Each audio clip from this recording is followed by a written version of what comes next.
Pickles. I'll take a double triple bossy deluxe on a raft, 4x4 animal style, extra shingles with a shimmy and a squeeze, light axle grease, make it cry, burn it and let it swim. We serve food here, sir. Hey, what's up guys? Welcome back to Binging with Babish, where this week I'd like to cordially welcome you to the new kitchen. There's lots to do and see here, but we'll get to that in due time because we need to make Bubble Bass's order from SpongeBob, and we will not forget the pickles. An ingenious Redditor with the username Boothin meticulously broke down the secret menu lingo and translated this into a 24 patty patty melt, for which I don't know why it turns it on sometimes. So there you go. I didn't even turn them on.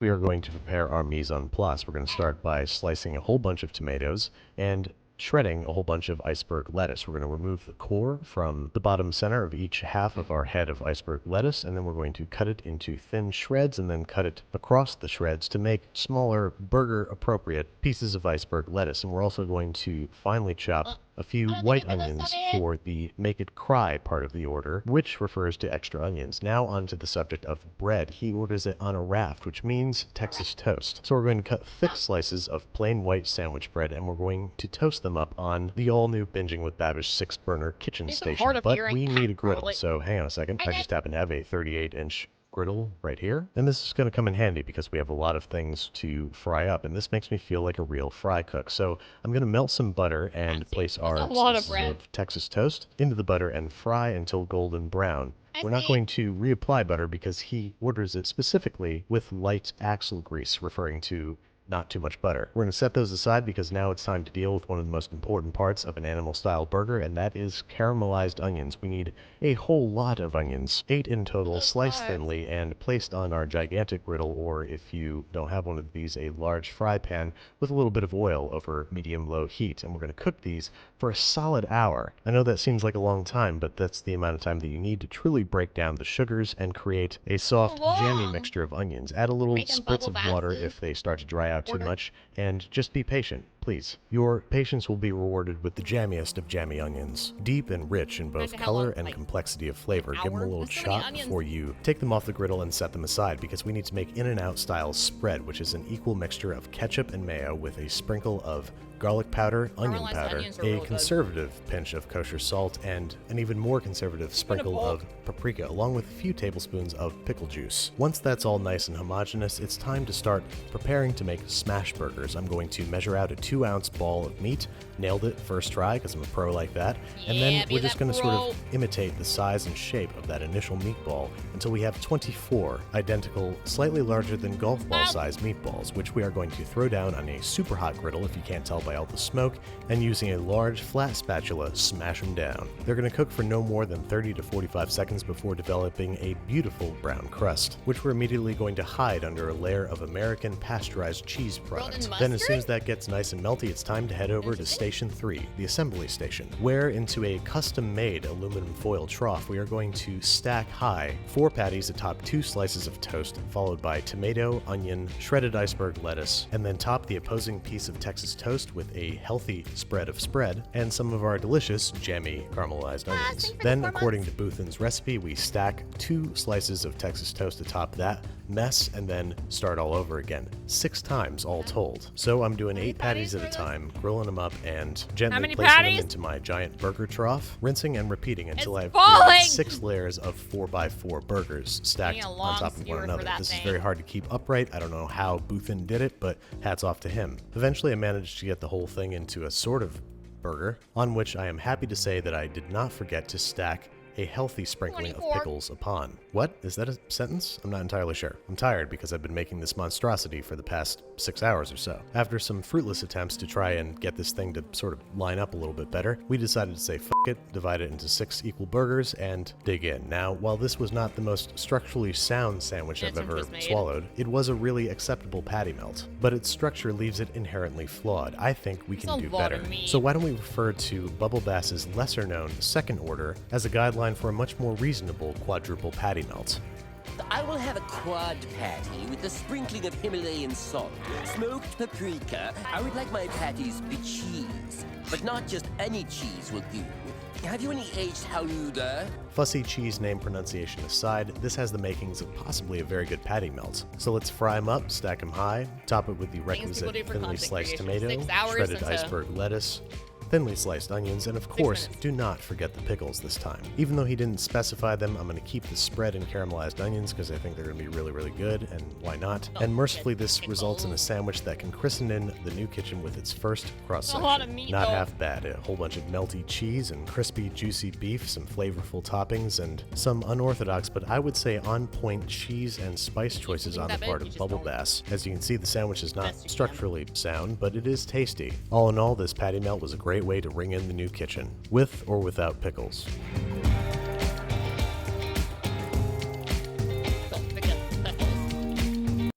Here you go, sir. A king-size ultra Krabby Supreme with the works, double batter fried, on a stick. Thanks. Barnacle head. Pardon me? You forgot your mayonnaise. Thanks. Mayonnaise? Look at them eating that garbage.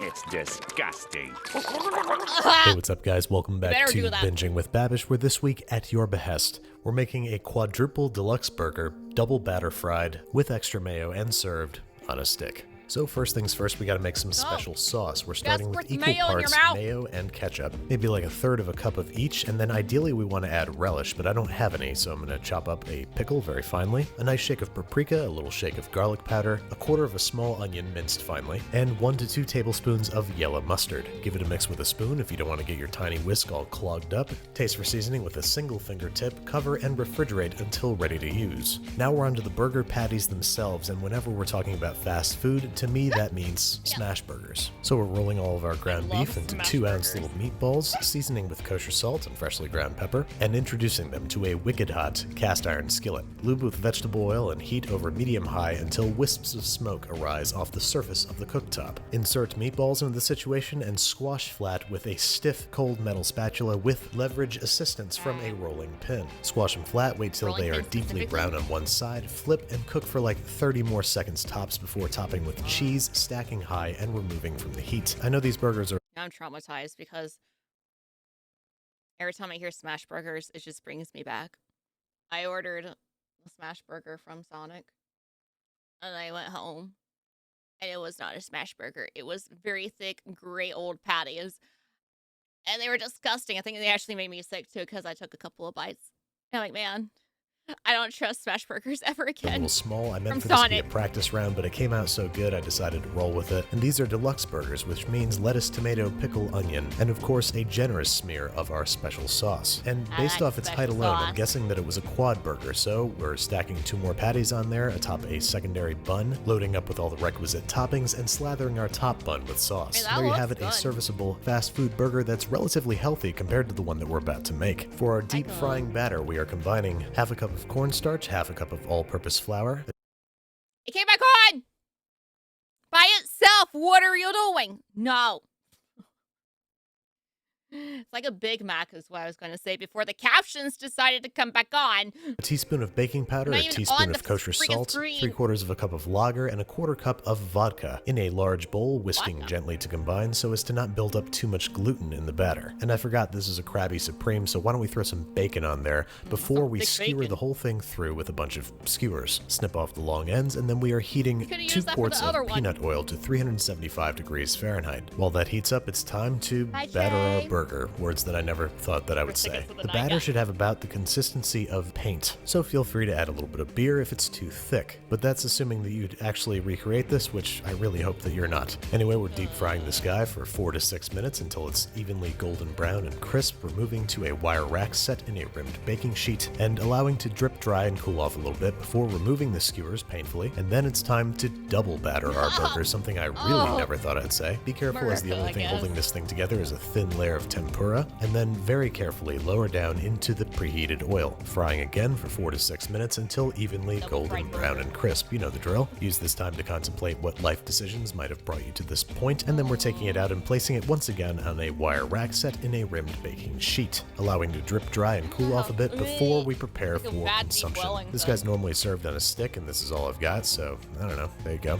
But I don't know about you guys, I'm way more interested in the cross-section than I am eating this on a stick. We haven't had a good cross-section in a while, and this is a choice one. It's oddly beautiful in a way, but as usual, it all comes down to taste, and I'm really super embarrassed to say, this was really good.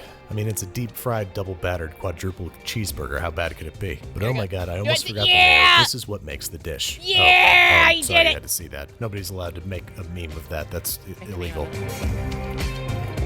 He did the thing! In the land of Earthrealm.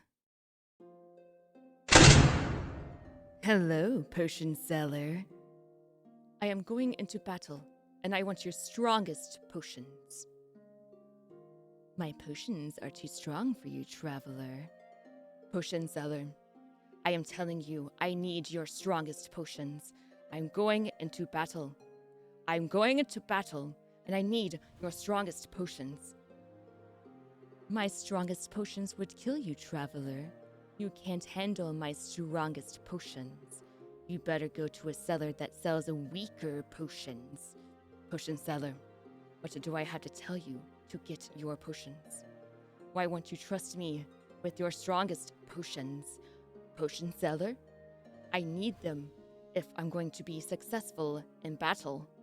My dear traveler, the only way I will sell you my potions is if you use code SPIT at checkout to save 10% off of your purchase. That is the only way. Then it shall be done. I will use code SPIT at checkout to save 10% off of my purchase. Thank you. And the traveler went and won their battle with the help of the amazing Gamer Subs.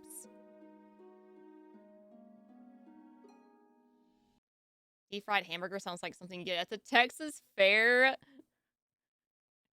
Yeah, that's true. That's what I was thinking. You want a deep fried burger, a deep fried corn dog, a deep fried hot dog? You want a deep fried caramel apple? Oh, that sounds disgusting. I want 30 sliders, 5 French Why do you hate me? Turn off the captions. fries, and 4 large cherry cokes. I want the same, except make mine Diet Cokes. Chuck. Wow.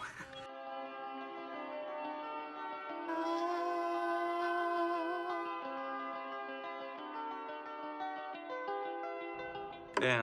Man, every time I want like a White Castle burger, I'm like, man, I'm craving one so bad. And then I eat one and I'm like, man, why did I want this? I feel miserable.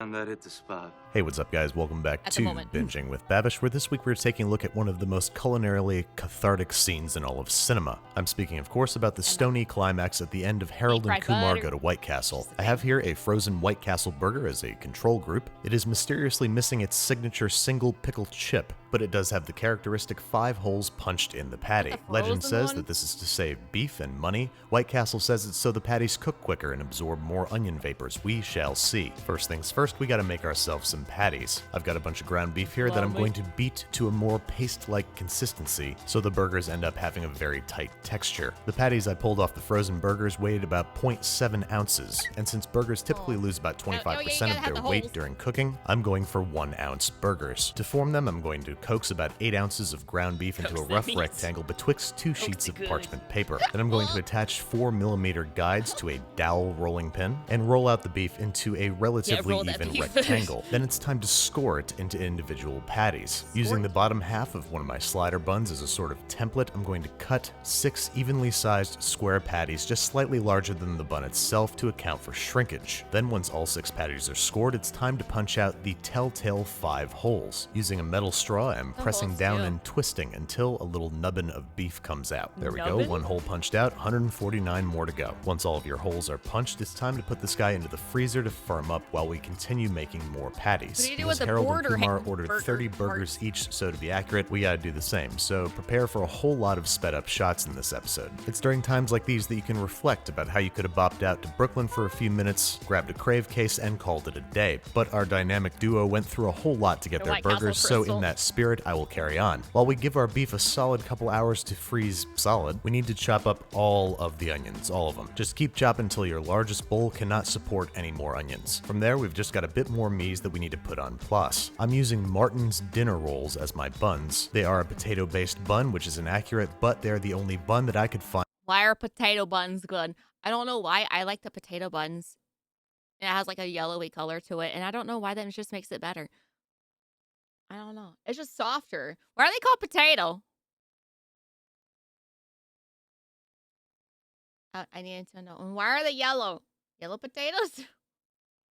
I'm sorry. That was exactly the right size. Speaking of exactly the right size, we need to cut down 30 slices of American cheese, retrieve our beef from the freezer, peel off the parchment paper, buns. and start snapping them up into individual patties. Yes, Now, snap there's going to be a bunch patties. of beef scraps here, which you can repurpose. Just Roll don't 5 on your refreeze it if you let it meat thaw to room side to temperature. die. Now that the patties are separated, it's finally time to head on over to the stovetop, where I need something a bit more dramatic than the usual burners and cast iron. Plus, let's adjust the camera here, give you a little bit better view of what's going on. And first things first, we need to lube up our hot griddle top with a bit of vegetable oil, and then we need to lay down a big old bed of onions, because unbeknownst to me, White Castle burgers never actually touch the grill. Instead, the frozen patties are placed on top of a large bed of onions and cooked solely using onion vapors, which we are going to help along by giving our onions a healthy squirt of water, both to prevent them from browning too quickly and to produce as much steam as possible. I'm just going to sweat these onions they for are 2 to so 3 minutes tiny. until they're just turning translucent, maybe picking up a bit of color, and then it's burger time. Why I'm there are just gonna make holes? sure that I laid down enough onions to support a burger pattern of 10 by 3. Looks like we're good to go, so down go the patties. We want them stacked right up next to each other, so the only place for steam to escape is through the Umami with holes. onion Then once all the vapor. patties are laid down, we're gonna hit them with just a little bit of kosher salt, not too much, because American cheese is salty. Next up, something I think is gonna freak everybody out a little bit, but this is what they do at White Castle. The bottom bun goes directly on the patties with the top bun over top. This is to both warm the buns and trap steam so the burgers cook more quickly. Once the onions have picked up some nice color and the Who made burgers are this technique? sufficiently gray, we're going to invert them onto a wire rack set in a rimmed bake. All right, guys, we're going to make burgers, right? We're not going to put them on the grill, though. We're going to grill the onions. And then we're going to put the burgers on it that we made it into a five-sided dice with the number 5. We got the 5 cut out. And then we're going to put the bottom bun on. Okay. All right. So what do we do with the top bun? We put it on the top? Absolutely not. You put it on top of the bottom bun. The burger's upside down and the top's confused, so it's on top of the bottom.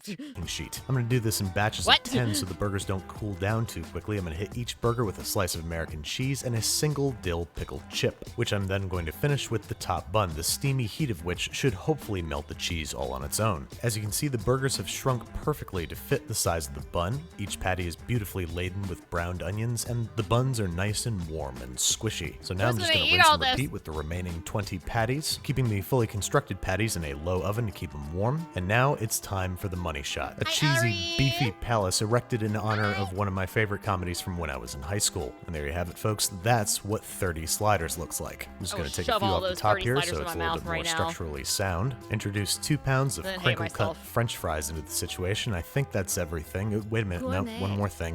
We Oh. need Diet Coke and Cherry Coke to be truly accurate. And there we go. One full order from the penultimate chapter of Harold and Kumar Go to White Castle. But how does it taste? Does it taste like the real thing? Does it taste better? And I gotta say, the burger and onion flavors are on point. The only difference, nay, the only improvement, comes from the use of a potato roll. Now, I have to admit this is a little bit too much for me to eat on my own. So I have a bunch of, let's say, inebriated friends in the other room who are gonna help me make sure that none of this goes to waste. But let's say you don't be use putting them in the freezer and appetite-enhancing eating them substances and you myself. want to make these burgers in a slightly more reasonable format. To do so, the procedure is very much the same. We're gonna prepare the beef the same way, the onions as well, but we're gonna cook everything on a cast cast iron pan. I got my buddy Jamie Wax here Well, these helping are the me out, and we gourmet made just ones. enough burgers for the two of us. And last but not least, what about a Babish version? As you might imagine, this is going to start with us grinding our own beef. The fat content of White Castle burgers is very high, so we're going to use chuck and short rib. Bones cut out, silver skin trimmed off, and cut into 1-inch cubes that we're going to place on a parchment-lined baking fancy sheet. We're for then going to place White this Castle whole affair in the burgers. freezer for about 15 minutes, just until the edges and corners of the beef become very firm. Then we're going to place it into our brand spanking new food processor work bowl, along with a blade that we have also chilled in the freezer for about 15 minutes, and pulse until we get a nice pebbly ground beef. Shouldn't take more than 30 seconds worth of pulses as long as your blade is nice and sharp.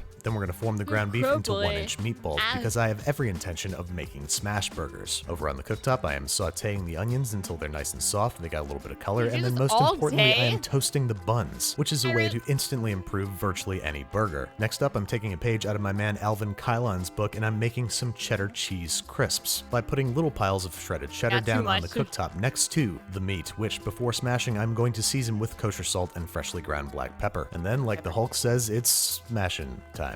That's what he says, right? We are using a dowel to press down hard on the patties and smearing away with the spatula to ensure patty integrity. Then I'm placing dollops of sauteed onions on each of the cheese crisps, followed by the nicely browned burger patties, which we're not going to flip Interesting. because they're so thin that they're fully cooked. We're just going to stack them in stacks of What if there's like a gourmet restaurant, right? Like a 5-star restaurant that just takes fast food recipes and makes them gourmet and sells them like this. The Crystal Castle burgers. two and slide them onto our slider And then rolls. overcharge. So, are these little smash burgers better I don't than think I White like the Castle? crispy No, they're not cheese. better. They're just different. There's a lot more texture and crunch, and these are positively stuffed want with them sauteed smushy. onions. Plus, I didn't have to make 30 of them, which is always nice, but they're both members of the Clean Plate Club.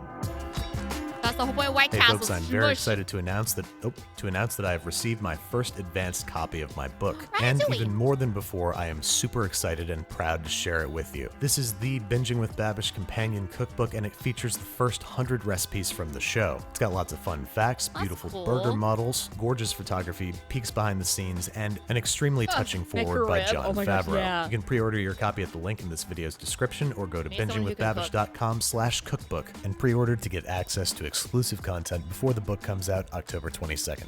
Potato hash. Yeah, McRib would go crazy. What else would go crazy? Crunch Wrap Supreme. I don't even know how he would do that.